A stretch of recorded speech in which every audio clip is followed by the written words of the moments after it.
Ya está con nosotros la presidenta de la Asamblea Nacional, Elizabeth Cabezas. Elizabeth, bienvenida a nuestro programa. Bueno, ayer usted hizo un balance completo en la Asamblea Nacional frente a la prensa regional, a la prensa nacional, prensa internacional y también frente a los asambleístas de 155 días o 150 días de labores. Háganos un balance general para poder entrar en detalle. Bueno, muchísimas gracias, Janet, por la entrevista y gracias por permitirme informar a los ciudadanos también de esto que ayer fue un pequeño evento de rendición de cuentas, yo diría, de esta fase de 150 días en que yo estoy asumiendo la presidencia de la Asamblea Nacional, etapa que ha sido, como lo comenté ayer, importante, toda vez que luego de un proceso penoso, de un evento que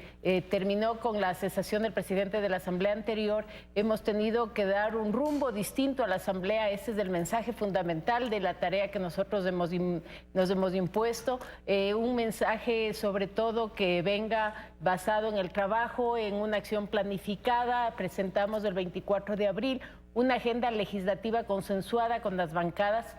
y esto nos ha permitido marcar una hoja de ruta que la vamos cumpliendo bastante bien y además dar una visión de lo que será el próximo periodo hasta mayo del 2019, en donde queremos realmente dejar bases sólidas de un fortalecimiento institucional, de recobrar esa independencia de la Asamblea y sobre todo de esa, yo diría, libertad que la Asamblea debe demostrar a través de esta pluralidad de pensamientos que son justamente los que representan cada una de las bancadas políticas que se encuentran en la Asamblea. A la legislación anterior, especialmente aquella que funcionó durante el gobierno de Rafael Correa, se le cuestionó dos cosas principalmente. La una, que nunca tuvo iniciativas propias, sino simplemente se dedicó a tramitar las iniciativas del Ejecutivo. Y segundo, que nunca hizo fiscalización. Y esta parte de la fiscalización hasta hoy es algo que está como sobre la mesa. Está cuestionado, está señalado por la ciudadanía. Bueno, sí hay dos temas fundamentales que son tarea de los legisladores, que es justamente el tema legislativo y el tema de fiscalización.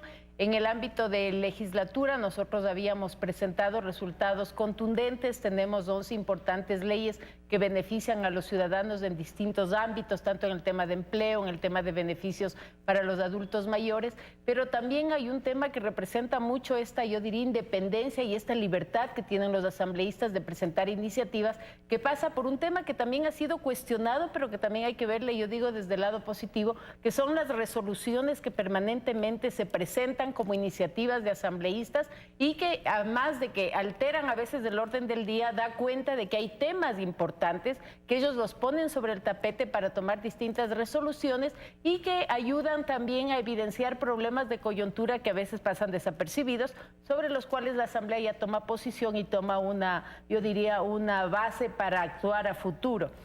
En el ámbito de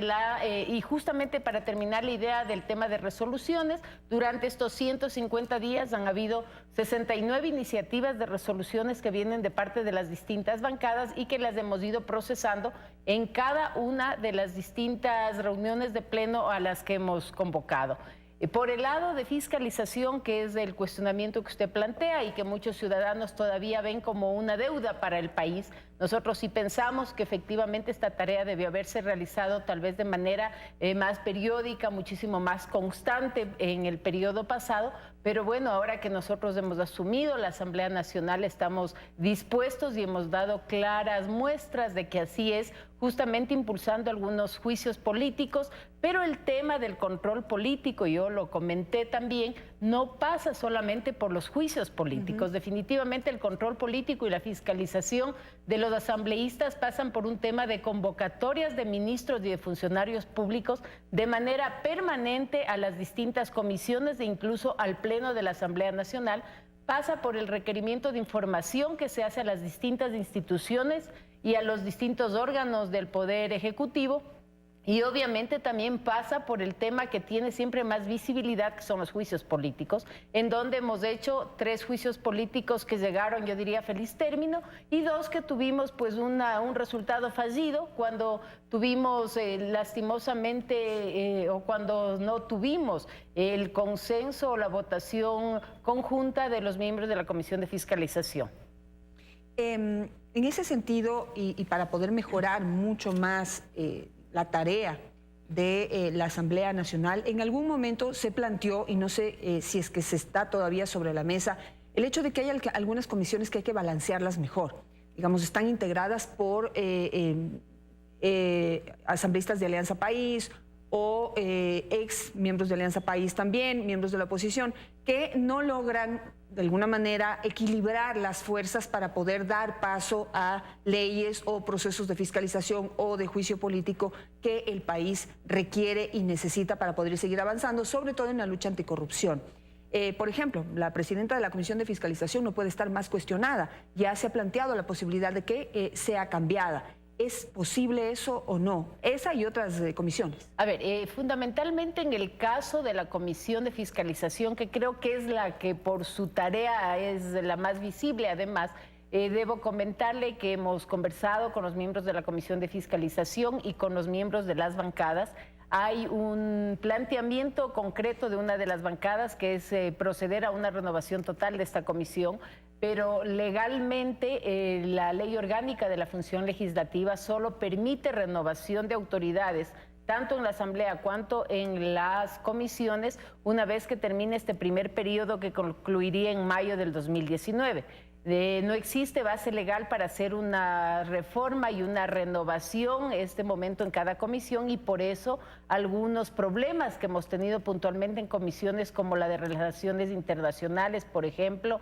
y la de Educación, la hemos procesado internamente dentro de cada una de las comisiones con los miembros de esas comisiones. Lo propio estamos tratando de procesar en la Comisión de Fiscalización.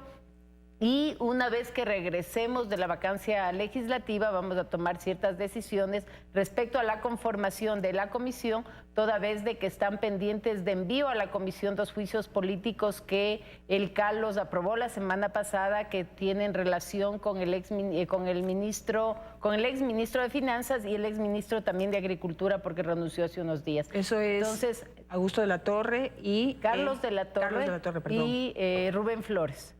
Entonces esos dos temas estarían pendientes de enviar a la comisión, y obviamente quisiéramos que ya en esa comisión esté conformada tal vez con los cambios que se esperan poder realizar. Ahora, digamos, siempre las leyes se hacen de buena fe. Es decir, que obviamente se quiere proteger la estabilidad de las comisiones, y por eso hay esta norma que no permite una renovación en el momento que se requiera o que quieran, sino solamente cuando hayan cumplido determinados periodos. Pero ¿no hace falta entonces pensar en un sistema de evaluación de los legisladores para poder realmente determinar si merecen o no merecen estar en el cargo en el que están, en base a al resultado de sus labores, de lo que hacen, de sus actividades? Bueno, la ley orgánica de la función legislativa no prevé ningún mecanismo de evaluación a los legisladores, más allá de las acciones que permanentemente además son públicas, ellos van realizando. Hay mecanismos, yo diría, cuantitativos, en el sentido de cuántas leyes han propuesto, cuántas acciones han realizado dentro del Pleno, que no necesariamente, yo digo, pueden reflejar el alcance de las acciones y del trabajo que ellos realizan permanentemente. Pero creo que es importante más bien ir a esta reforma que ya se ha planteado de la ley orgánica de la función legislativa,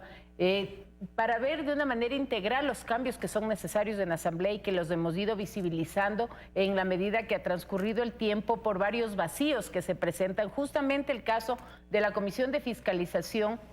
cuando no alcanzamos estos 7 votos, es decir, esta mayoría absoluta que se requiere para pasar al Pleno, ya se ha pensado y hemos planteado dentro del mismo CAL y en las reuniones de las distintas bancadas la posibilidad de una reforma, en el sentido de que todos los informes de la Comisión de Fiscalización tengan que pasar al Pleno, para que sea el Pleno justamente el que tome una posición respecto a si avanza el juicio o simplemente el juicio político no sigue. ¿Por qué? Porque si se queda en la Comisión de Fiscalización siempre vamos a tener estos inconvenientes que nos pueden trabar e interrumpir un proceso que además es totalmente legítimo de rendición de cuentas del funcionario público. No necesariamente, y esto lo hemos dicho también varias veces, un juicio político debería terminar en la destitución del funcionario. Eso es, yo diría ya, el caso más extremo de juicios políticos, y más bien el juicio político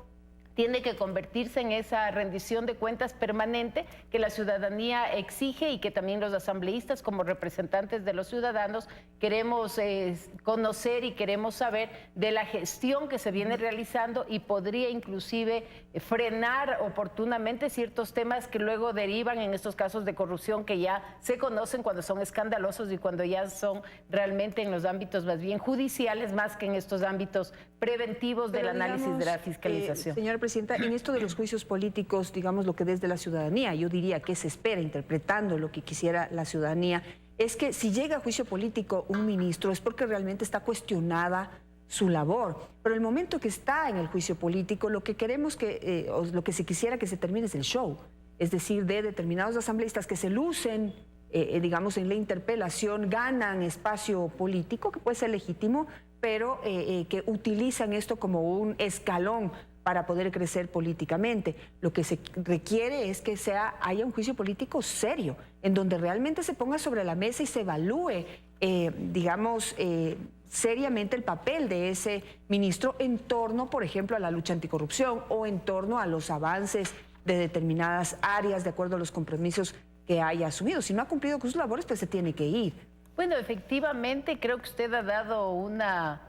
pauta de lo que ahora son los juicios políticos. O sea, los juicios políticos no pueden ser ese show mediático, que es lo que la gente también a veces espera que se conviertan, sino este mecanismo de comparecencias informativas, por decirlo de alguna manera. Y efectivamente los juicios políticos que ahora conocemos y que los hemos ido tratando justamente devienen ya de temas y de acusaciones escandalosas que han derivado en procesos, inclusive judiciales a posteriori, y con sanciones ya de otras implicaciones para los funcionarios públicos. Pero fíjese usted que simplemente para dar información a los ciudadanos, nosotros hemos tenido 317 comparecencias de funcionarios públicos, de ministros, de distintas escalones dentro de los órganos de la función pública, que han ido a las diferentes comisiones a informar permanentemente de las acciones. Y esto no es una cifra menor cuando hablamos de que las comisiones están actuando de manera permanente en su tarea legislativa y fiscalizadora. Entonces yo sí creo que es importante que esta información se conozca para los ciudadanos, porque más allá de las puntuales acciones y los juicios políticos que salen en medios y se publicitan de una manera muchísimo más, yo diría, con mayor cobertura, nosotros tenemos una tarea de fiscalización permanente que yo sí la rescato positivamente, porque creo que efectivamente los funcionarios tienen que informar a través de la Asamblea de sus distintas acciones, y también los asambleístas, en cumplimiento de su responsabilidad, les convocan permanentemente para que den información de los distintos temas, muchos de ellos que no se publicitan, pero que se van ventilando al interno de la Asamblea, inclusive para aportes importantes dentro del tratamiento de las leyes puntuales. Para ir avanzando sobre la evaluación de, digamos, la tarea legislativa en estos 150 días, no sé si, sé que hay muchas leyes que han aprobado, pero no sé si usted podría destacar 3 que se hayan aprobado, y sé que hay otras que vienen en camino. ¿Podría ayudarnos con eso? Sí, y le voy a decir en cuanto al beneficio que representan a los ciudadanos. Me parece extremadamente importante, por ejemplo, informar la ley del adulto mayor, que esto lo que hace es realmente permitir una cantidad de beneficios y de protección a los adultos mayores. Una ley de adulto mayor en este país no se había trabajado desde hace 27 años, y esto lo que ayuda muchísimo es para que los viejitos, los abuelitos, todas las personas ya que van a la tercera edad y todos quienes están ya en su etapa final de vida no estén en el desamparo. Hay muchísimos temas tristes que se conocen de los entornos, pero más allá de eso, de muchísima sociedad ya adulta mayor que están abandonadas, que no cuentan con beneficios para atención médica, para atención en servicios de paliativos cuando tienen enfermedades terminales.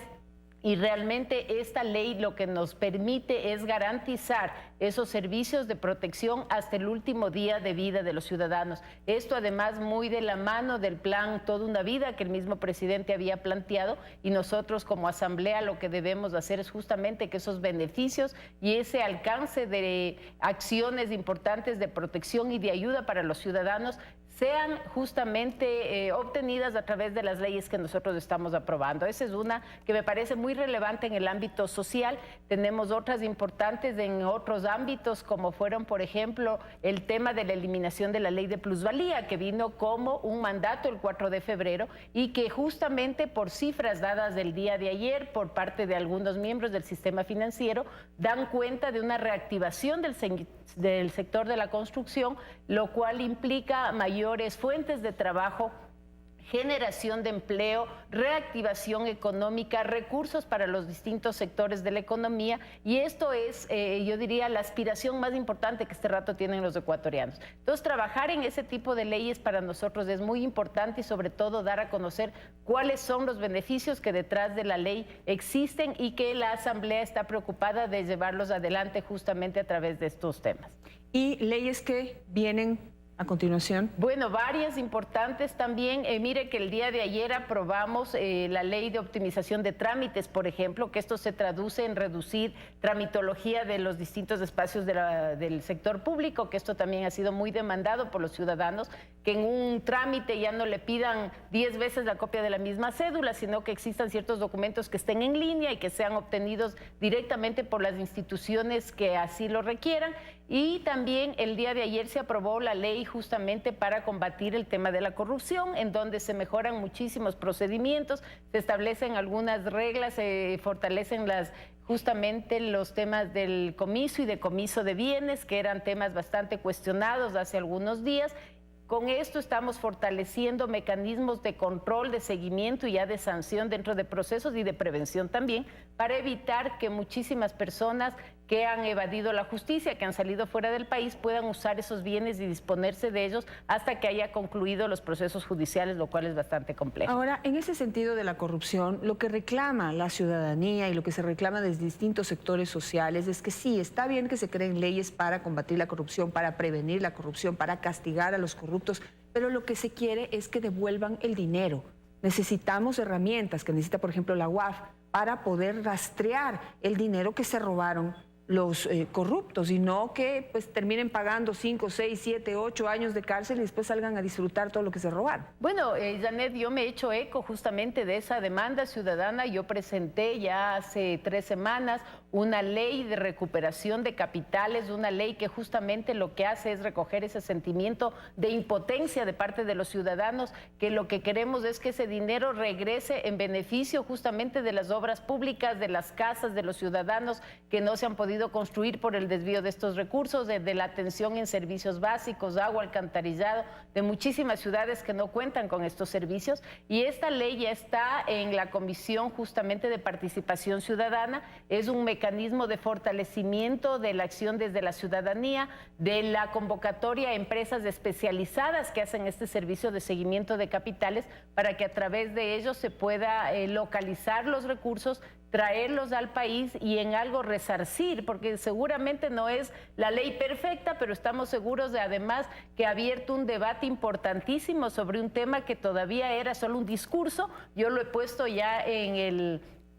realidad cuando ya lo planteo como un cuerpo legal. Y a pesar, yo diría, del optimismo que tiene esta ley y criticado también por muchísimos juristas, creo que es el paso más importante que se ha podido dar para trabajar en este tema. He recibido muy buenos comentarios, muy favorables también de grupos muy importantes de especialistas en el tema que nos están aportando muchísimos criterios. Esta ley lo empezaremos ya a debatir en los primeros días de septiembre y esperamos contar ya con un cuerpo legal en finales de octubre. Yo creo que en 60 días de esta ley ya saldría, y justamente el objetivo es la recuperación de los recursos. Aquí se establecen